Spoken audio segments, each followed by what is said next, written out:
ఆంధ్రప్రదేశ్, తెలంగాణ సహా దేశ ప్రజలంతా బీజేపీ పార్టీ ఓట్ల చోరీ విషయంలో ఎన్నికల కమిషన్ కు వ్యతిరేకంగా పోరాటం చేస్తున్న రాహుల్ గాంధీకి మద్దతుగా నిలవాలని టీపీసీసీ వర్కింగ్ ప్రెసిడెంట్ జగ్గారెడ్డి కోరారు. కేంద్ర ఎన్నికల కమిషనర్ బీజేపీ, ఆర్ఎస్ఎస్ లు రాసిచ్చిన స్క్రిప్ట్ చదువుతున్నారని, రాహుల్ గాంధీ అడుగుతున్న ప్రశ్నలపై ఎంక్వైరీ చేయడం లేదని ఆయన ఆరోపించారు. అంబేద్కర్ రాసిన రాజ్యాంగం ఉండకూడదు అనేది బీజేపీ కుట్ర అన్నారు. విజయవాడలోని ఆంధ్రరత్న భవన్ లో జరిగిన ప్రెస్ మీట్ లో మాట్లాడిన జగ్గారెడ్డి, రాహుల్ గాంధీకి ప్రధాని పదవి కొత్త కాదని, ఆ ప్రధాని పోస్ట్ పుట్టిందే వాళ్ళ ఇంట్లో అన్నారు. ఈసీని రాహుల్ గాంధీ ప్రశ్నించారని, ఆయన కుటుంబం మీద బీజేపీ కక్ష సాధిస్తోందని ఆరోపించారు.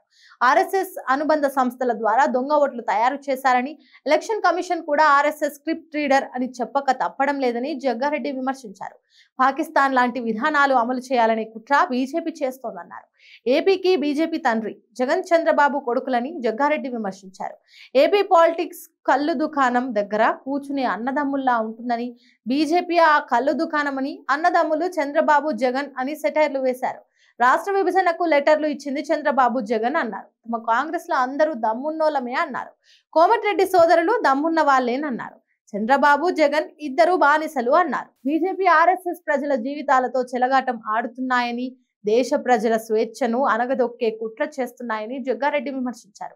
ప్రతి ఒక్కరికి ఓటు ద్వారా స్వాతంత్రం, స్వేచ్ఛ రాజ్యాంగం కల్పించిందని, ఎవరు ఊహించని విధంగా మూడోసారి మోదీ ప్రధాని అయ్యాక పలు అనుమానాలు వచ్చాయన్నారు. మోడీ ప్రధాని అవడానికి కారణమైన 40కి పైగా ఎంపీల ఓట్లు బోగస్ అని అనుమానం అన్నారు.